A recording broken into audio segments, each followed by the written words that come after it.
요한복음 15장 7절입니다.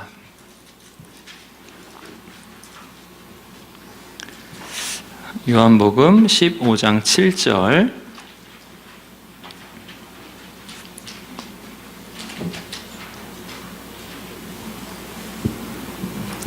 요한복음 15장 7절에 있는 하나님의 말씀을 들으시기 바랍니다. 너희가 내 안에 거하고 내 말이 너희 안에 거하면 무엇이든지 원하는 대로 구하라. 그리하면 이루리라. 아멘. 새해 첫 주이고요. 말씀 안에 거하는 공동체가 저희 이 새해의 표어입니다. 2019년도 주제 말씀이 오늘 방금 읽은 말씀이죠.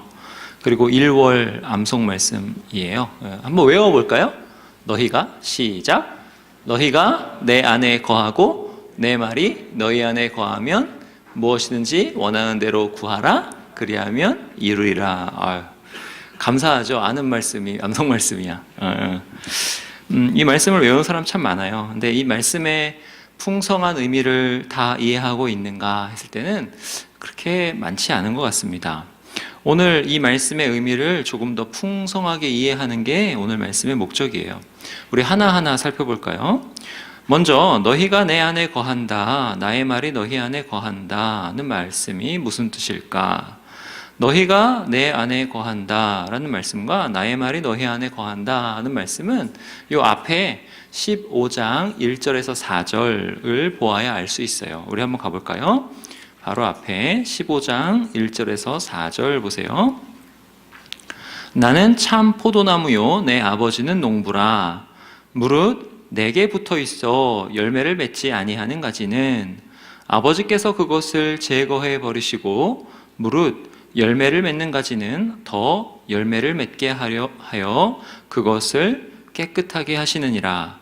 너희는 내가 일러준 말로 이미 깨끗하여졌으니 내 안에 거하라. 나도 너희 안에 거하리라.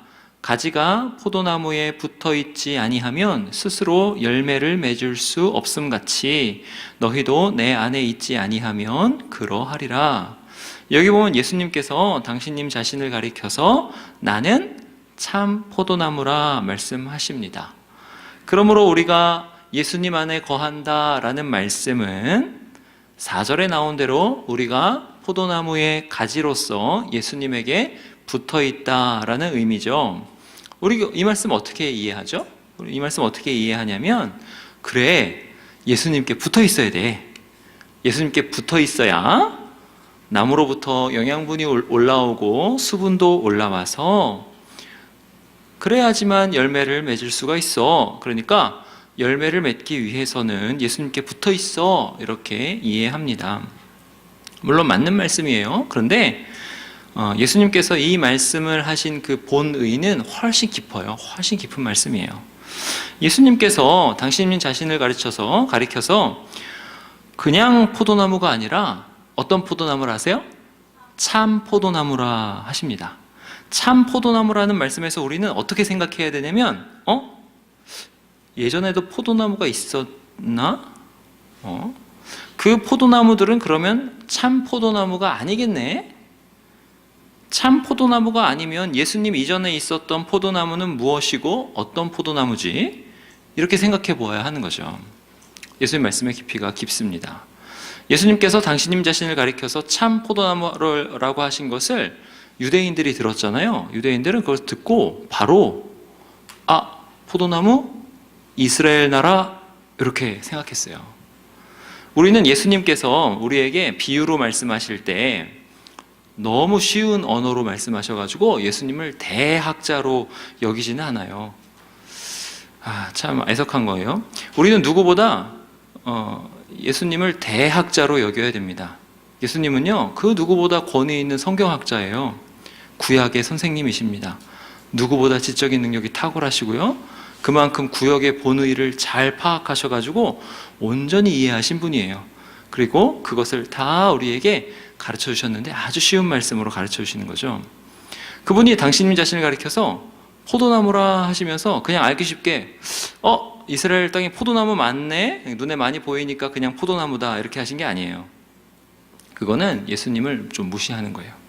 예수님께서 당신님을 가리켜서 나는 참 포도나무라 하신 거는 구약 성경을 깊이 이해하신 분으로서 구약 성경을 통해서 깊은 진리를 가르쳐 주시려고 그렇게 말씀하신 거라는 거예요.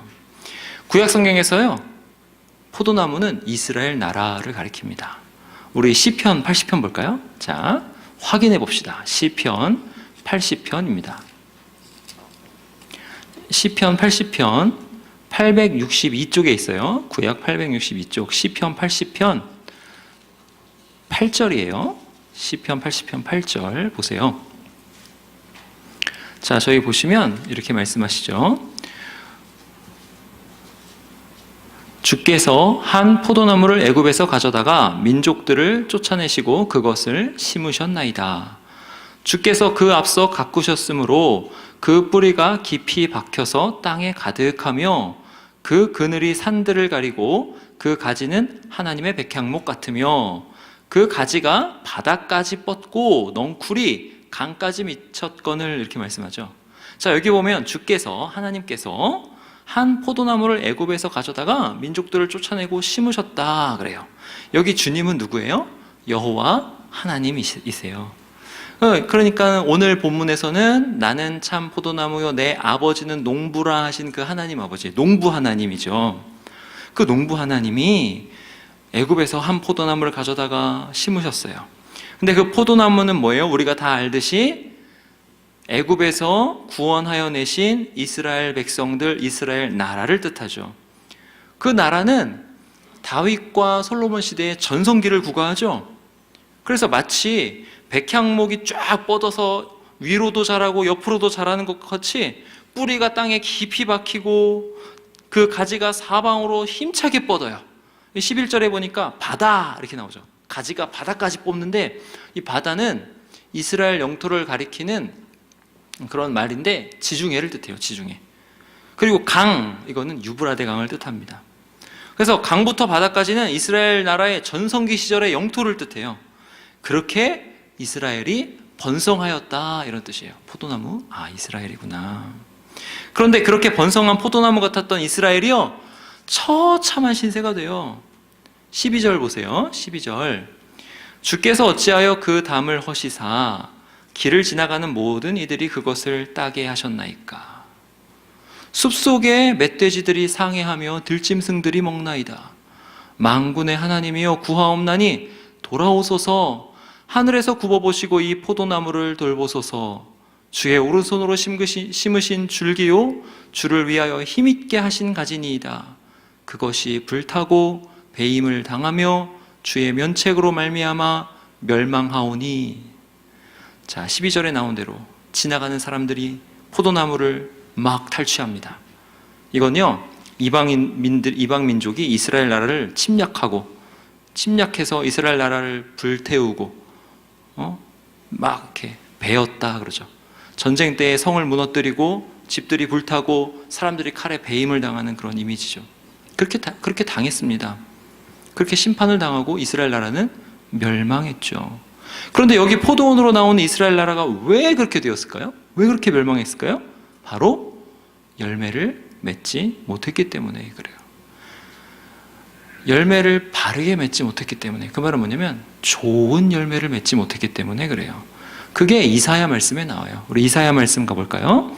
이사야 5장입니다. 시편에서 조금만 뒤로 가보세요. 973쪽에 이사야 5장. 자, 이사야 5장 1절부터 보겠습니다. 이사야 5장 1절부터 보세요. 나는 내가 사랑하는 자를 위하여 노래하되 내가 사랑하는 자의 포도원을 노래하리라. 내가 사랑하는 자에게 포도원이 있으며 심히 기름진 사내로다. 땅을 파서 돌을 제하고 극상품 포도나무를 심었도다. 그 중에 망대를 세웠고 또 그 안에 술틀을 팠도다. 좋은 포도 맺기를 바랐더니 들포도를 맺었도다. 예루살렘 주민과 유다 사람들아 구하노니 이제 나와 내 포도원 사이에서 사리를 판단하라. 내가 내 포도원을 위하여 행한 것 외에 무엇을 더할 것이 있으랴. 내가 좋은 포도 맺기를 기다렸거늘 들포도를 맺음은 어찌 됨인고. 자, 여기도 하나님께서 농부로 등장하시죠. 자, 이렇게 보니까 예수님께서 당신님을 가리켜서 나는 참 포도나무요 내 아버지는 농부라. 깊은 말씀인 게 조금 이해되세요? 깊은 말씀이에요. 여기 이사야 말씀에 보니까 하나님께서 농부로 포도원을 가꾸십니다. 아주 많은 수고를 하시죠. 농부가 포도원을 심으실 때 무엇을 기대했어요? 열매를 기대하죠. 근데 열매를 기대할 때 좋은 열매를 기대하니까 포도나무 품종도 엄선해서 아주 좋은 열매를 맺을 수 있는 포도나무로 심었어요. 극상품 포도나무. 그러니까 아주 좋은 열매, 극상품 포도 열매를 맺을 수 있는 그러한 포도나무를 심으신 거예요. 그런데 그 포도나무가 어떤 열매를 맺었습니까? 그냥 여러분, 포도 씨가 야산에 그냥 떨어질 수 있죠. 야산에서 포도나무가 자랄 수 있죠. 그래서 왜 그래요? 포도나무이기 때문에 포도 열매가 자랄 수 있어요. 근데 그렇게 야산에서 자란 포도의 그 열매는 상품 가치가 있나요? 전혀 없어요. 그저 들짐승이 먹을 수 있는 정도이지 사람이 먹기에는, 팔기에는 아주 부족한 포도, 그런 포도가 맺혔다는 거예요. 들포도. 근데 원어를 보면 이 들포도는요 아주 냄새가 지독한 이런 뜻을 가져요. 냄새 지독한 열매. 그러니까 냄새가 너무 심해가지고 이게 쓸모없을 뿐만 아니라, 그냥 쓸모없으면 괜찮은데 얘를 다 수거해서 쓰레기통에 폐기해야 되는 그런 열매를 맺었다는 거예요. 안 그러면 그 땅을 못 써서 못 쓴다니, 그 땅을 쓸 수 없게 그렇게 땅을 다 망쳐버리고 그 땅에 사람이 지나갈 수 없을 정도로 힘들게 하는 그런 냄새나는 열매를 맺었다 그래요. 하나님께서 역시나 이스라엘을 가증히 여기셔서 심판하시죠. 우리 이사야 방금 읽은 구절 5절 보세요. 이제 내가 내 포도원에 어떻게 행할지를 너희에게 이르리라. 내가 그 울타리를 걷어 먹힘을 당하게 하며 그 담을 헐어 짓밟히게 할 것이요. 내가 그것을 황폐하게 하리니 다시는 가지를 자름이나 북을 돋우지 못하여 찔레와 가시가 날 것이며 내가 또 구름에게 명하여 그 위에 비를 내리지 못하게 하리라 하셨으니. 자, 여기 심판들이 나오는데 심판들이 시편 80편에 있는 심판과 같은 종류의 심판들이에요. 그리고요, 여러분, 이런 심판들은요 레위기와 신명기에 나오는 저주 그 내용의 똑같은 심판들입니다.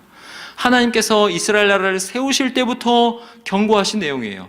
너희가 나를 떠나서 언약을 배반하고 살면 이러이러한 저주를 당하리라 이미 경고하셨는데, 그 경고하신 그대로 이스라엘 나라, 그 나라의 이방 나라들이 와가지고 이스라엘을 망하게 하고 성곽을 무너뜨리고 사람들을 칼로 죽일 것이라 그렇게 경고하신 그대로, 또 비를 내리지 않을 거다 그렇게 경고하신 그대로 그렇게 망한다 이렇게 말씀하시는 거죠.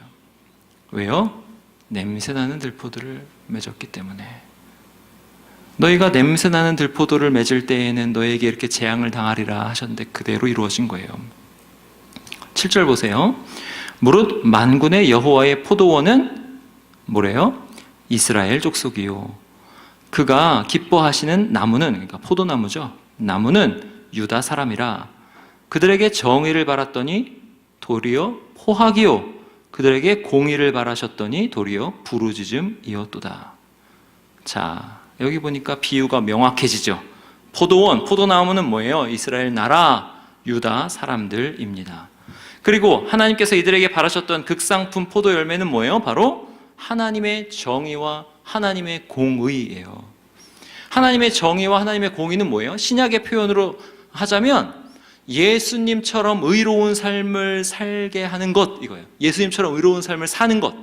그러니까 하나님께서 원하시는 건 뭐냐면 그 나라, 이스라엘 나라 사람들이 예수님처럼 의로운 삶을 살기를 원하시는 거예요. 그럼 여러분, 예수님처럼 의로운 삶은 뭡니까? 바로 예수님께서 요약해 주신 대로 하나님을 지극히 사랑하고 이웃을 내 몸과 같이 사랑하는 그런 삶이죠. 이렇게 사랑이 넘치는 나라, 그래서 아무 힘없는 사람도 그 나라 안에서는 하나님의 돌봄과 은혜를 이웃을 통해서 이웃과 함께 누리며 큰 기쁨에 겨워서 하나님을 찬양하는 나라, 이것이 바로 하나님께서 바라셨던 극상품 포도 열매예요. 그런데 이스라엘 나라 어땠습니까? 여러분이 아시다시피 그런 하나님의 뜻을 이루지 못했어요. 극상품 포도 열매는커녕 아주 냄새나는 가증한 들포도 열매만 맺었습니다. 여러분, 원래 하나님께서 강자와 약자를 함께 두실 때 원래 뜻은 사랑하라고 두시는 거예요. 여러분 가정에서 여러분이 이제 결혼을 해서 아이를 낳으면 엄마 아빠는 무한 강자고요, 아이는 무한 약자입니다. 근데 그 가정을 왜 그렇게 두셨냐면 엄마 아빠가 약한 아이를 사랑하라고 강자와 약자, 있는 자 없는 자 그렇게 골고루 있게 하시는 거예요. 그런데 사람들은 어떻게 했어요? 사랑하기는커녕 강자가 약자를 압제하고 핍박하고 정의와 공의를 내던지고 약자들 없는 자들이 부르짖게 하였어요. 여러분, 지금 저희가 사회 정의를 이야기하는 게 아니에요. 사회 정의보다 사회 정의는 일반 은총 가운데서 하나님의 정의를 그대로 가져와 가지고 좀 비슷하게 하는 거고요. 사회 정의보다 훨씬 높은 이상을 말하는 거예요. 하나님이 원하셨던 것, 사랑의 나라, 하나님의 사랑으로 서로를 사랑하는 나라, 그걸 말씀드리는 거예요. 하나님을 한 아버지로 모시고 형제 자매끼리 우애하는 그런 나라를 말씀드리는 거예요. 그런 나라를 하나님께서 원하셨다. 하나님은 이런 나라를 위해서 이스라엘을 애굽에서 옮겨다가 가나안 땅에 심으셨습니다. 그리고 그들에게 법도를 주셨죠. 율법을 주셨어요. 너희가 내 안에 거하고 내 말이 너희 안에 거하면, 여기서 내 말이 너희 안에 거하면 이에 상응하는 법도, 율법을 이스라엘 나라에 주셨죠. 신명기 4장 가볼까요? 신명기 4장입니다. 여러분이 오늘 말씀을 잘 이해하도록 이렇게 왔다 갔다 하는 거예요. 신명기 4장. 한 번 듣고 이해가 안 되면 여러 번 들어보세요. 신명기 4장 5절입니다. 신명기 4장 5절. 구약성경 265쪽 신명기 4장 5절. 거기 보세요. 내가 나의 하나님 여호와께서 명령하신 대로 규례와 법도를 너희에게 가르쳤나니 이는 너희가 들어가서 기업으로 차지할 땅에서 그대로 행하게 하려 함인즉 너희는 지켜 행하라. 이것이 여러 민족 앞에서 너희의 지혜요 너희의 지식이라. 그들이 이 모든 규례를 듣고 이르기를 이 큰 나라 사람은 과연 지혜와 지식이 있는 백성이로다 하리라. 우리 하나님 여호와께서 우리가 그에게 기도할 때마다 우리에게 가까이 하심과 같이 그 신이 가까이 함을 얻은 큰 나라가 어디 있느냐?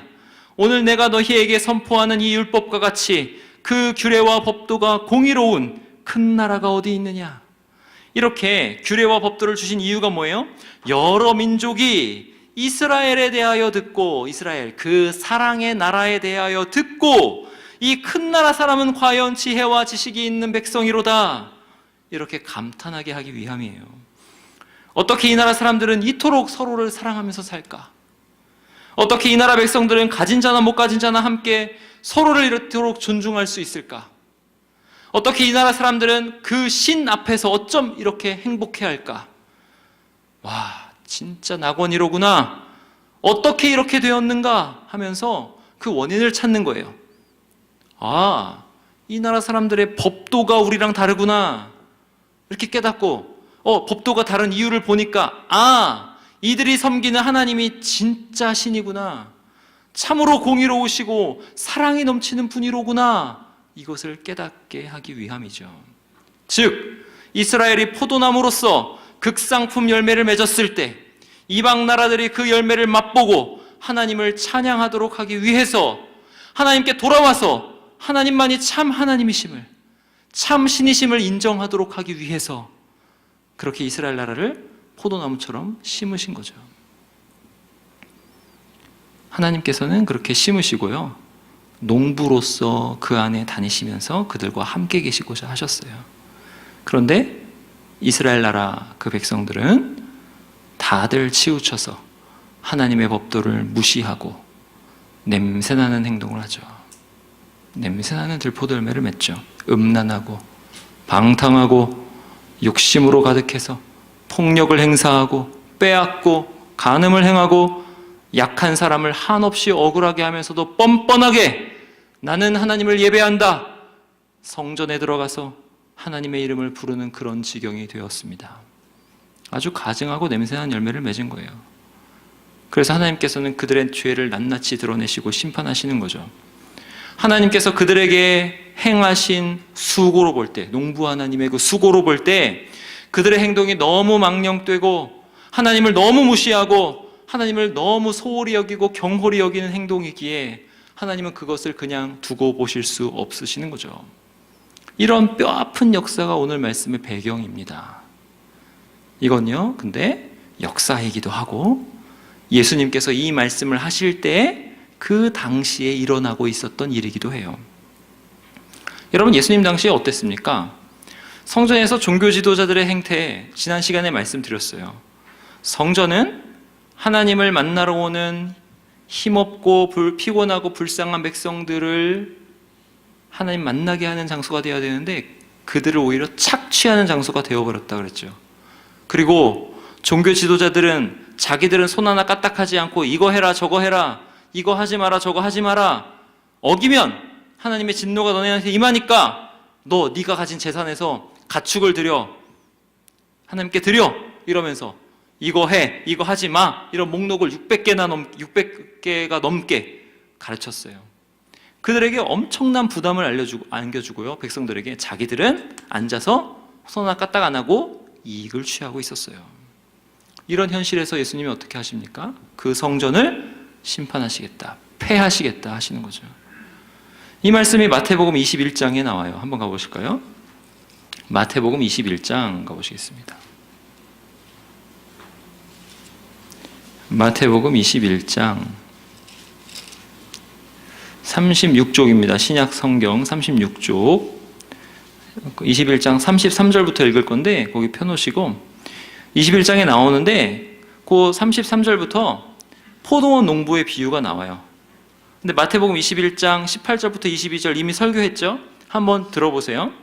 성전을 폐하겠다 말씀하시고요. 이런 맥락에서 33절부터 악한 포도원 농부의 비유를 베푸세요. 보세요. 33절. 다른 한 비유를 들으라. 한 집 주인이 포도원을 만들어 산 울타리로 두르고 거기에 즙자는 틀을 만들고 망대를 짓고 농부들에게 새로 주고 타국에 갔더니 열매 거둘 때가 가까움에 그 열매를 받으려고 자기 종들을 농부에게 보내니 농부들이 종들을 잡아 하나는 심히 때리고 하나는 죽이고 하나는 돌로 쳤거늘 다시 다른 종들을 처음보다 많이 보내니 그들에게도 그렇게 하였는지라 후에 자기 아들을 보내며 이르되 그들이 내 아들은 존대하리라 하였더니 농부들이 그 아들을 보고 서로 말하되 이는 상속자니 자 죽이고 그의 유산을 차지하자 하고 이에 잡아 포도원 밖에 내쫓아 죽였느니라. 지금 당시 예루살렘 성전을 심판하시겠다, 폐하시겠다 이렇게 말씀하시는 그런 문맥이에요. 그런 문맥에 동일한 문맥에서 예수님께서 의미심장하게도 무슨 비유를 말씀하세요? 포도원 비유 말씀하시는 거예요. 포도원을 아주 잘 조성하고 농부들에게 새로 주었다는 거죠. 농부 하나님 새로 주고 타국으로 갔어요. 그렇게 하고 포도원의 소출을 얻고자 해서 종들을 보냈어요.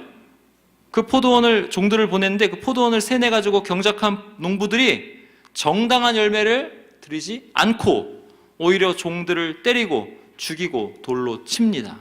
급기야 그 아들을 포도원 밖에 내쫓아 죽여요. 종들은 누구예요? 뒤에 나온 대로 선지자들이죠. 여러분 구약에서 선지자들의 메시지가 어떻게 되는지 아세요? 선지자들의 메시지가 반은 선지자 메시지를 딱 반반으로 나눌 수 있는데 반은 우상 숭배하지 말아요. 너희가 우상 숭배하면 망한다 이거야. 그리고 반은 너희가 공평과 정의를 행하라예요. 이게 뭐예요? 우상 숭배하지 말라는 하나님을 지극히 사랑해라.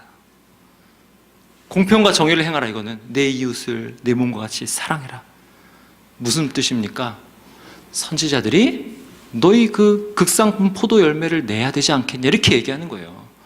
밭의 소출을 너네가 정당한 밭의 소출을 내야 되지 않겠냐 얘기하는 거예요. 그랬더니 이스라엘 사람들, 유다 사람들 어떻게 했어요? 때리고 죽이고 돌로 쳤어요. 그리고 아들까지 포도원 밖에 내쫓아 죽였다. 십자가에 죽였다 하는 거죠. 당시 성전을 심판하겠다는 말씀을 문맥으로 하고 있는 걸 염두에 볼 때 여기 나오는 포도원은 성전이죠. 그리고 악한 농부들은 누구예요? 성전에서 일하는 종교 지도자들입니다. 그들을 통해서 포도원은 전혀 선한 열매를 내지 못하고 오히려 하나님께서 보내신 선지자들을 잡아 죽이고 급기야 하나님의 아들 예수 그리스도를 성문 밖에서 십자가에 못 박아 죽인다는 거예요. 우리 40절 볼까요? 39절까지 읽었는데 40절. 그러면 포도원 주인이 올 때에 그 농부들을 어떻게 하겠느냐? 그들이 말하되 그 악한 자들을 진멸하고 포도원은 제때에 열매를 바칠 만한 다른 농부들에게 새로 줄지니라. 예수께서 이르시되 너희가 성경에 건축자들이 버린 돌이 모퉁이의 머릿돌이 되었나니 이것은 주로 말미암아 된 것이요 우리 눈에 기이하도다 함을 읽어본 일이 없느냐? 그러므로 내가 너희에게 이르노니 하나님의 나라를 너희는 빼앗기고 그 나라에 열매 맺는 백성이 받으리라. 이 돌 위에 떨어지는 자는 깨지겠고 이 돌이 사람 위에 떨어지면 그를 가루로 만들어 흩으리라 하시니 대제사장들과 바리새인들이 예수의 비유를 듣고 자기들을 가리켜 말씀하신 줄 알고 잡고자 하나 무리를 무서워하니 이는 그들이 예수를 선지자로 알미었더라. 42절에 신약에서 계속 인용돼서 나오는 구절이 있어요. 시편 118편인데 건축자들의 버린 돌은요 예수님을 뜻해요. 버렸다 그러죠. 버렸다는 것은 예수 그리스도께서 십자가에 달려 죽으시는 것을 뜻합니다. 근데 건축자들의 버린 돌이 예수 그리스도께서 성문 밖에서 십자가에 죽으신 그거 뜻하고, 근데 그게 어떻게 됐어요? 모퉁이의 머릿돌이 되었다 그러죠. 예수 그리스도의 부활을 뜻합니다. 새 성전을 의미하는 그러한 신약 구절에서 이거를 계속 갖다 써요. 부활을 뜻해요. 그래서 예수님의 부활을 통해서 새 성전이 건축된다는 거예요. 아무 열매 맺지 못했던 옛 성전이 무너지고 폐하여지고 예수 그리스도의 부활로 새 성전이 건축될 것임을 말씀하는 거예요. 그래서 새 성전인 예수 그리스도 안에서 그 열매를 맺는 다른 백성들이 있을 것이라 하는 거죠. 그리고 이 새 성전이신 예수 그리스도를 믿지 않는 자, 거역하는 자들은 다 깨어지고 가루가 되어 흩어질 것을 말씀하는 본문이에요. 이런 맥락 안에서 예수님께서 나는 참 포도나무요 내 아버지는 농부라 이렇게 말씀하시는 겁니다. 그러므로 서두에 질문했죠. 다른 포도나무가 있는가? 있죠. 바로 이스라엘 나라라는 포도나무가 있었습니다. 그리고 더 깊이 들어가면 옛 성전이라는 포도나무가 있었어요. 그리고 그 이스라엘 나라와 옛 성전으로는 이제 제대로 된 열매를 맺지 못한다는 것이 역사를 통해서 증명되었죠. 이런 의미에서 예수님께서는 지금 뭐라고 말씀하시는 거예요? 당신님 자신을 가리켜서 참 포도나무로 말씀하시면서 이제 옛 성전 안에서 또는 옛 이스라엘 안에서는 하나님 사랑, 이웃 사랑이라는 열매를 맺지 못했는데 이전에는 맺지 못했는데 이제는 하나님 사랑, 이웃 사랑이라는 열매를 맺을 길이 열렸다 하는 거예요. 그 길이 뭡니까? 어디에서입니까? 바로 예수 그리스도 안에서 예수 그리스도를 믿음으로 그렇게 열렸다 하는 것입니다. 그리고 예수 그리스도를 믿는다는 건 뭐냐 했을 때 14장, 16장에서 나오는 바 성령께서 내 안에 계셔서, 집에 가서 14장, 16장도 쭉 읽어보세요. 성령께서 내 안에 계셔서 나를 깨끗하게 하시고 나를 시시때때로 가르치시고 나의 길을 인도하시고 나로 하여금 하나님께 기도하게 하시고 간구하게 하셔서 또 사랑할 수 없는 사람을 사랑하게 하셔서 그렇게 나를 인도하신다는 거예요. 그게 바로 예수님을 믿는다는 거예요. 이전에는요, 옛날 이스라엘 시대 때는 율법이 나의 밖에 있어서 내가 그 율법을 행하고 싶어도, 그러니까 그 율법대로 하나님 사랑하고 이웃을 사랑하고 싶어도 감히 하지 못했던 그 일을 이제는 예수 그리스도 안에서 성령께서 내 안에 계셔서 하나님의 말씀이 성령님과 함께 역사해서 내가 그 말씀을 깊이 깨닫고 그 말씀이 진실로 그러하다 동의하고 그 말씀대로 나의 모든 것을 내어드리는 데까지 나아가게 된다, 이런 뜻입니다.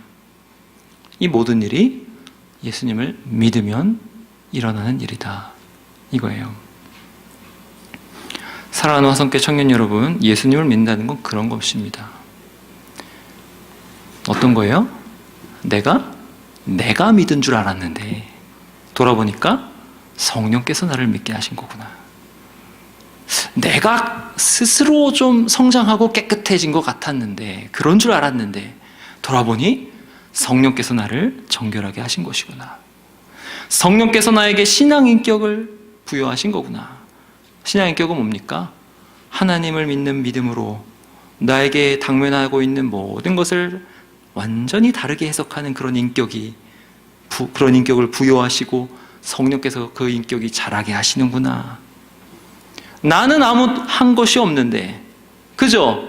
예수님 믿으면서 교회에 나오고 설교 시간에 성경 말씀 듣고 기도하라고 하면 기도하고 그저 그냥 따라가기만 했는데, 돌아보니까 성령께서 그 모든 시간에 나와 함께 계셔서 나를 그렇게 빚어가셨구나, 이것을 깨닫는 것입니다. 그렇게 빚어가셔서 결국 나중에 보니까 내가 어느새 예수님과 닮아 있더라, 이거예요. 생각하는 것이나 말하는 것이나 행동하는 것에 예수님과 닮아 있어서 예수님이 좋아하시는 것을 나도 좋아하고 예수님이 싫어하시는 것을 나도 싫어하고 아주 선한 판단력을 가지고 있게 되더라. 하나님의 선하심 안에서 고난이 다가와도 그것이 나에게 유익이라고 하는 그러한 선한 판단력, 선한 눈이 생기더라, 이거예요. 이게 바로 예수님을 믿는다는 것입니다. 이렇게 믿는다는 것이 바로 예수님 안에 있다는 거고, 예수님이 내 안에 거하신다는 것은 성령께서 말씀과 함께 내 안에 계셔서 일하신다는 거예요. 그러면 너희가 내 안에 거하고 내 말이 너희 안에 거하면 무엇이든지 원하는 대로 구하라, 그리하면 이루리라. 이런 상태에 있는 사람은 그 어떠한 것을 구해도 다 응답받게 됩니다. 왜요? 이 사람이 구하는 것은 다 하나님을 사랑하고 이웃을 사랑하는 일, 예수님을 닮아가는 일과 연결이 되기 때문에 그래요. 이런 사람이요, 여러분, 직장 생활하면서 실적을 위해서 기도한다고 할 때 이 기도는 자기 욕망을 채우기 위한 기도가 아니에요. 오히려 하나님을 더욱 사랑하기 위한 기도인 거예요. 이웃을 더욱 사랑하기 위한 기도입니다. 모든 게 다 그래요. 배우자를 위한 기도를 한다고 했을 때, 교회에서 봉사를 잘하게 도와달라고 기도한다, 직장에서 지혜를 달라고 기도한다, 가정에서 좋은 아들, 좋은 딸이 되게 해달라고 기도한다. 그 어떠한 기도, 그 어떠한 간구라도 이렇게 예수를 믿는 사람은 다 하나님 사랑, 이웃 사랑과 연결되어 있는 거예요. 내가 그렇게 돼야지 막 그렇게 해가지고 되는 게 아니라 예수님을 믿는 믿음으로 성령께서 말씀과 함께 내 안에 거하심으로 그렇게 되는 것입니다. 여러분, 올해 표어가 바로 말씀 안에 거하는 공동체이죠. 저는 이 표어로 여러분에게 말씀을 읽어라, 기도를 하십시오, 이렇게 주장하고 싶지 않습니다. 왜냐하면 성경을요, 믿음 없이 읽을 수 있어요. 그냥 문학책처럼 읽을 수도 있고요, 또 기도할 때도 그저 믿음 없이 소원을 아뢰는 기도할 수 있어요. 예수님 믿지 않는 사람도, 저 무슬림도 기도하잖아요. 그것보다 저는 오늘 여러분에게 오늘 말씀을 깊이 생각하라. 나는 예수님을 진실되게 믿고 있는가 점검하시기 바랍니다. 여러분, 예수님 정말 믿고 있습니까? 그래서 성령께서 말씀과 함께 여러분 안에 일하시고 계십니까? 점검하세요. 시험해 보시고 확증을 얻으시기 바랍니다. 만약 여러분 안에 그런 것이 없다면 속히 주님께 돌이키시고 떨어진 믿음, 떨어진 처음 사랑을 회복하시기 바랍니다. 그래서 2019년도 저와 여러분 모두가 참 포도나무이신 예수님 안에서 극상품 포도 열매를 맺으시기 바랍니다. 그래서 우리를 통해서 수많은 사람들이 예수님의 향기로운 열매를 맛보고 예수님께로 많은 사람들이 돌아오고 하나님을 찬양하는 이 큰 나라 사람 어찌 미냐 하면서 감탄에 맞이하는 그런 한 해, 그리고 그런 앞으로의 일생이 되시기를 간절히 바랍니다. 기도하시겠습니다. 우리 시간 함께 기도할 때 우리 말씀을 생각하시면서 기도합시다.